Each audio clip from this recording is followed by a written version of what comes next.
Terima kasih Anda masih menyaksikan Kompas Malam, Saudara. PDI Perjuangan menyebut Gibran Rakabuming Raka terlambat baru mengundurkan diri sebagai wali kota Solo sekarang, Saudara. Harusnya sudah dilakukan saat dicalonkan sebagai wakil presiden. Bersama ini mengajukan pengunduran diri sebagai wali kota Surakarta masa jabatan 2021-2026. Saya kira itu mundur yang terlambat karena harusnya etikanya Pak Gibran itu ya mundurnya waktu kemarin dicalonkan menjadi wakil presiden. Wakil Presiden terpilih Gibran Rakabuming Raka resmi mundur dari jabatannya sebagai wali kota Solo.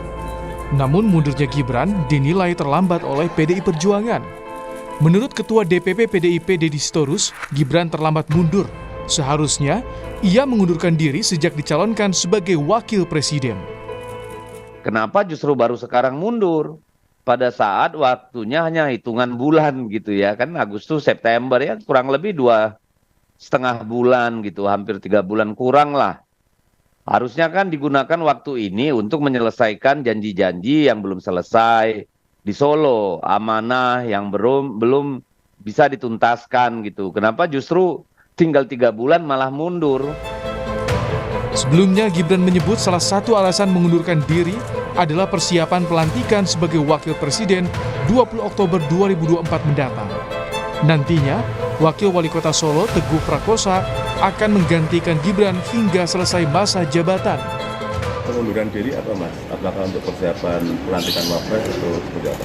Ya, selain untuk persiapan pelantikan yang masih di tanggal 20 Oktober nanti, tentunya banyak hal yang harus kami persiapkan dari sekarang. Dan saya mohon doa. Gibran Rakabuming Raka telah membereskan sejumlah barang miliknya di kantor wali kota Solo pada Selasa kemarin. Saat jadi wakil presiden, Gibran mengaku memilih tinggal di rumah pribadi, sedangkan rumah dinas hanya ia gunakan untuk menerima tamu. Tim Liputan, Kompas TV. Saudara, 3 bulan jelang pelantikan sebagai wakil presiden terpilih, Gibran Rakabuming Raka ini mengundurkan diri dari jabatan sebagai wali kota Solo. Tanpa menunggu surat jawaban dari Mendagri, Gibran telah beres-beres dan bersiap pindah ke Jakarta. Pengunduran diri ini justru dinilai terlambat oleh PDIP. Harusnya mundur saat masih mencalonkan diri sebagai wakil presiden. Lalu benarkah tindakan dari Gibran ini terlalu buru-buru atau justru sudah terlambat, Saudara? Kita perbincangkan dengan 2 narasumber kita yang telah bergabung bersama kami di Kompas Malam. Saya Capa, ada politisi PDI Perjuangan, Bang Ciko Hakim, dan juga ada Ketua Presidium Relawan Gibran, Bang Twedi Ginting. Selamat malam Bang Ciko, Bang Twedi. Selamat malam Bang, selamat malam Bang Ciko. Sehat.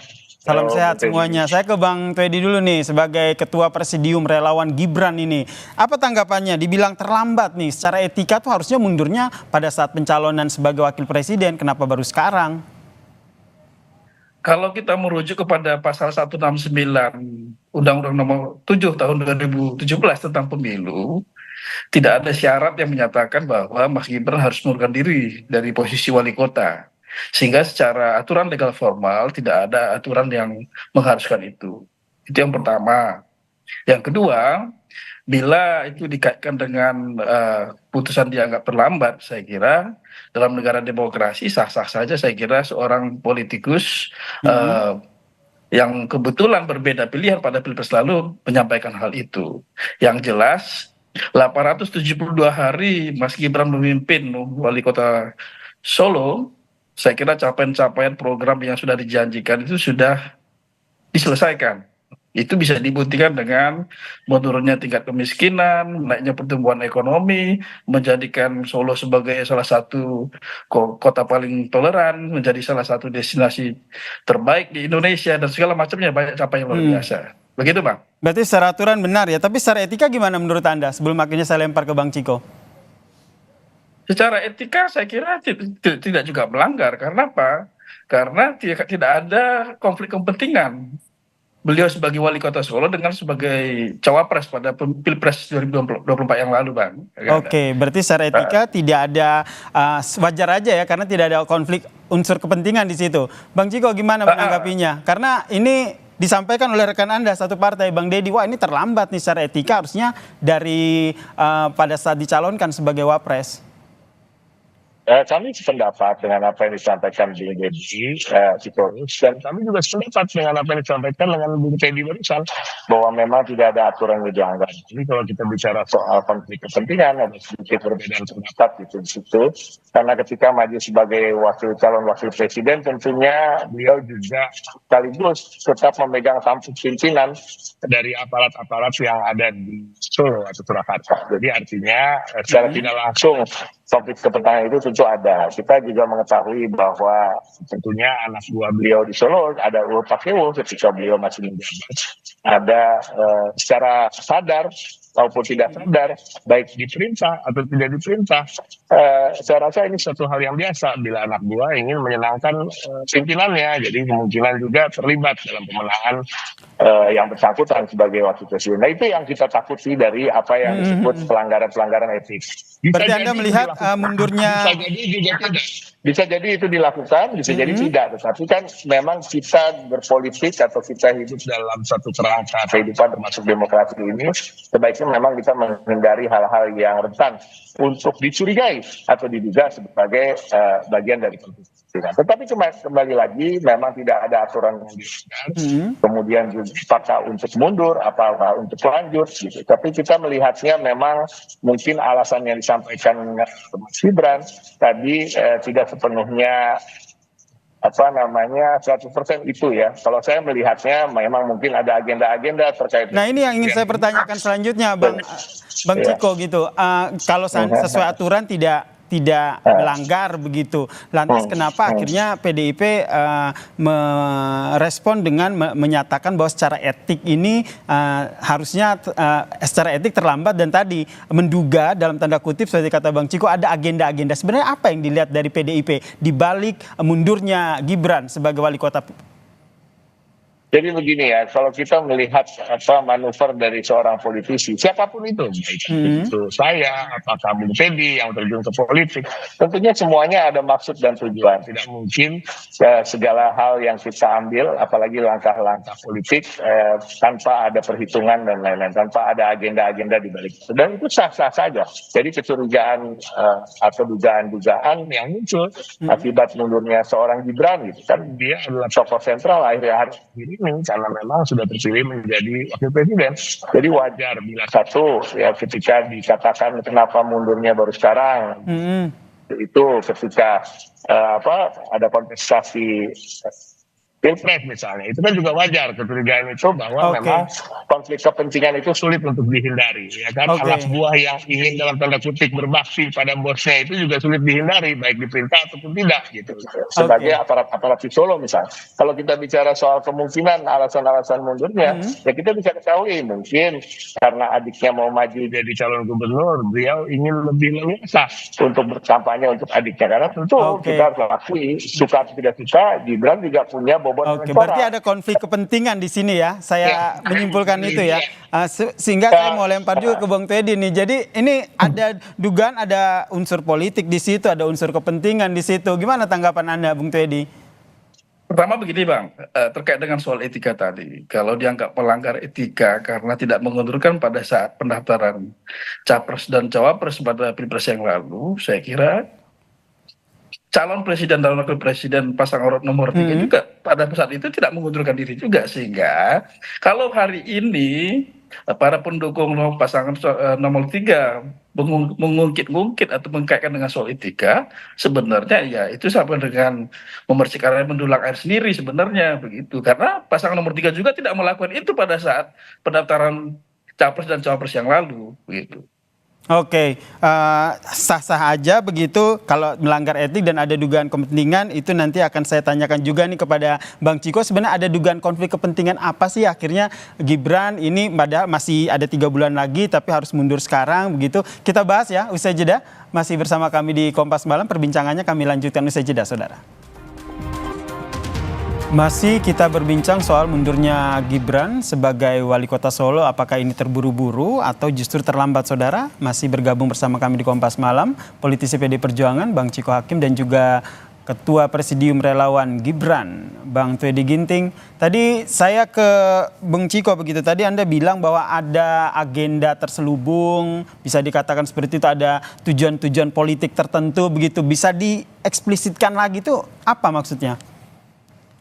Begini, kalau saya boleh, saya menaruh posisi sebagai misalnya penasehatnya Mas Gibran, saya akan lebih baik untuk mengatakan, Mas Gibran itu mengatakan bahwa ada kemungkinan dalam 3 bulan ke depan atau 4 bulan ke depan atau 5 bulan ke depan saya akan membantu kampanye calon-calon yang didukung oleh Koalisi Indonesia Maju misalnya, atau mendukung adik saya gitu, sehingga saya merasa saya harus mundur karena takut ada konflik kepentingan. Nah, itu tentu akan lebih elegan, karena kita tahu nanti juga itu akan terjadi. Saya meyakini itu karena Gibran punya bobot elektoral, artinya dia juga ada punya market, punya segmen yang akan mendengar apa yang menjadi pilihan dia. Dan ini saya rasa sebagai politisi sebenarnya wajar-wajar saja, bukan yang tabu, tetapi mungkin akan lebih baik kalau dibiasakan untuk lebih terbuka pada masyarakat. Tapi kembali lagi tadi saya ingin menyampaikan sedikit apa yang disampaikan oleh Mas Teddy, bahwa ada calon dari kami juga yang tidak mengundurkan diri seketika waktu itu. Memang betul, namun pada akhirnya tentu Pak Mahfud merasa jengah sendiri karena beliau masih menjabat di posisi penting dan akhirnya pun mengundurkan diri. Jadi memang better late than never, tapi tetap dilakukan di dalam proses pilpres itu sendiri. Tapi itu yang lalu. Tapi kalau kita bicara ke depan, saya rasa dugaan saya pribadi dan juga masyarakat secara umum mungkin, karena sebagai politisi apapun manuver yang dibuat tentunya ada maksud dan tujuan, dan maksud dan tujuannya tentu untuk kepentingan politik yang bersangkutan, baik juga untuk kelompok para pendukungnya. Dan ini apakah ini bisa dikaitkan dengan mencuatnya isu ataupun berita terkait dengan majunya adik dari Gibran, Kaesang? Bisa jadi.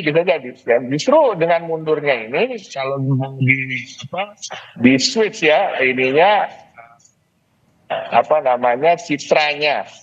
Kenapa mundur ya akan lebih baik bila Gibran mengatakan saya kemungkinan akan mendukung adik saya atau mendukung calon-calon yang didukung oleh Kim, sehingga lebih baik saya mundur daripada saya masih menjabat sebagai wali kota yang punya aparat, punya anak buah, nanti ada konflik kepentingan. Jadi sebenarnya ini suatu hal yang biasa, namun saya tetap merasa memang disampaikan oleh Ketua DPP PD Perjuangan dari Sorus tadi memang ada benarnya juga. Oke, Bang Twedy nanggapinya seperti apa? Tidak hanya untuk persiapan dilantik menjadi wapres nih, ternyata ada tujuan politik di situ seperti yang dikatakan oleh Bung Chiko tadi. Saya kira terlalu sempit kalau kita berpikir begitu ya, karena kita sama-sama tahu bahwa membangun bangsa ini kan bukan hal yang mudah. Saya berkeyakinan bahwa keputusan Mas Gibran untuk mengundurkan diri pada tanggal 16 Juli yang lalu adalah keputusan yang tepat dalam rangka mempersiapkan melaksanakan tugas-tugas berat yang akan menanti. Oke, jadi murni itu ya Bang Twedy ya, tidak ada balutan ataupun tidak ada unsur-unsur politik ya? Kalau politik pasti ada politik, termasuk mempersiapkan diri dan mempersiapkan tim itu kan bagian dari langkah politik begitu. Tapi kalau sekedar urusan pilkada, saya kira itu terlalu sempit ya. Apalagi kan kita sama-sama tahu di ruang politik itu kan sangat dinamis. Mungkin hari ini banyak yang mengisukan bahwa Mas Kaesang akan maju sebagai calon kepala daerah. Tapi kita kan belum tahu juga nanti pada titik waktu nanti tanggal 26 Agustus nanti bisa jadi juga Mas Gibran tidak maju sebagai calon kepala daerah. Kan kita tidak tahu. Makanya kalau kesimpulan tadi digiris oleh Bang Chiko begitu, saya kira terlalu dini untuk kita menarik kesimpulannya ke arah sana. Begitu. Terlalu dini, tapi ada kemungkinan ke sana nggak? Karena ini namanya juga politik dinamis, atau jangan-jangan nanti relawan Gibran ini berubah namanya menjadi relawan Kaesang untuk Jawa Tengah? Kalau orang menarik-narik dan mencocok-cocokkan bisa aja Bang. Gitu. Kita terlalu jauh begitu. Tapi ada kemungkinan itu, Bung Twedy? Perihal keterlibatan relawan Mas Gibran dalam pilkada ini dibahas beberapa waktu yang lalu pada saat pertemuan di Semarang. Pada prinsipnya semua relawan Mas Gibran ini satu komando menunggu perintah dari Mas Gibran. apa perintahnya begitu. Oke, menunggu perintah dari Gibran. Wah, ini bisa dikaitkan dengan implikasi kedepannya seperti apa sih, Bung Ciko, yang dilihat oleh PDIP jelang ini kan tidak bisa dipungkiri, ini pasti ada kaitannya, bisa tentu ada berkaitannya begitu dengan pilkada. Kami tetap merasa itu, dan itu juga sah-sah saja seperti saya sampaikan tadi, sebagai politisi tentunya manuver-manuver atau gerakan-gerakan politik yang akan menguntungkan posisi saudara Gibran misalnya atau yang bersangkutan sebagai wakil presiden akan lebih baik kalau mempunyai gubernur-gubernur yang dimenangkan oleh yang bersangkutan, ya kan?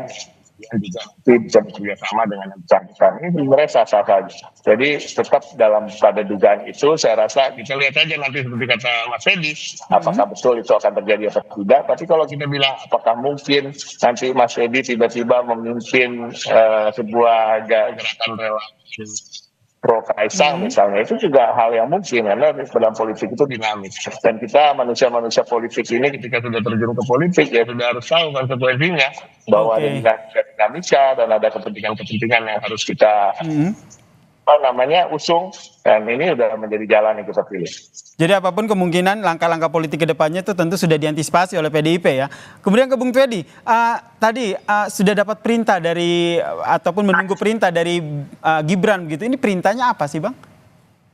Belum. Sampai detik ini kami belum dapat perintah, tapi kami semua relawan Mas Gibran itu pada posisi standby.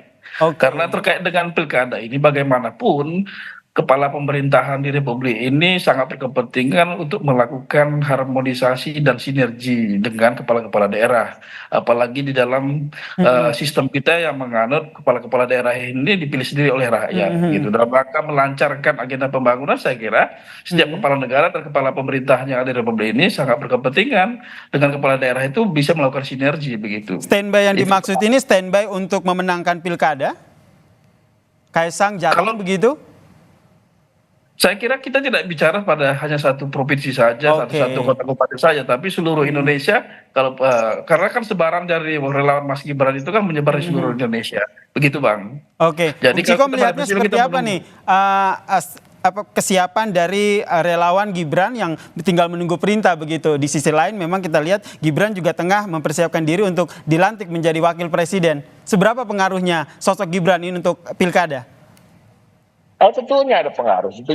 Seperti saya sampaikan tadi, kan memang Gibran ada yang memilih ketika pemilihan Pilpres kemarin. Jadi artinya memang beliau punya pengaruh dan ada kemungkinan untuk ke arah sana. Tadi dikonfirmasi juga oleh Mas Edi, yang kita bahwa memang kepala pemerintahan tentu punya kepentingan apabila gubernur-gubernurnya juga adalah tegak lurus. Apalagi sebenarnya itu kan diatur dalam undang-undang, siapapun yang menang pilkada, baik itu yang didukung sosok A atau sosok B, tidak harus, walaupun yang didukung itu kalah kemudian yang menang sosok C misalnya, itu kan juga tidak berarti bahwa seorang gubernur lalu harus akan pasti melawan apa yang menjadi dari pemerintah pusat, karena ada undang-undang yang mengatur terkait itu sebagai kepanjangan Pak. Saya rasa ini semua masih dalam tataran dugaan-dugaan dari kami. Betul, masih tataran masih menduga-duga begitu ya, masih menduga di balik dugaan ini ya kita pikir 98% lah benar ya nanti ke depannya. Tetapi kemudian lagi PDI Perjuangan tidak mau terlalu direpotkan dengan pihak lain. Kami sedang fokus untuk bisa mengerucutkan nama-nama calon-calon terbaik yang akan memimpin terlebih ini daerah. Pertemuan antara Kaisang dan Mbak Puan juga belum terrealisasi ya. Nanti kita nantikan seperti apa. Balik lagi ini masih duga-dugaan bagaimana langkah politik yang diambil ke depan. Gibran pasca mundur dari wali kota, apakah murni mempersiapkan diri untuk menjadi wakil presiden atau ada langkah-langkah politik yang diambil oleh Gibran Rakabuming Raka. Terima kasih politisi PDI Perjuangan Bang Ciko Hakim dan juga Bung Twedi Ginting, Ketua Presidium Relawan Gibran telah berbagi perspektif dan pendapatnya di Kompas Malam. Salam sehat semuanya.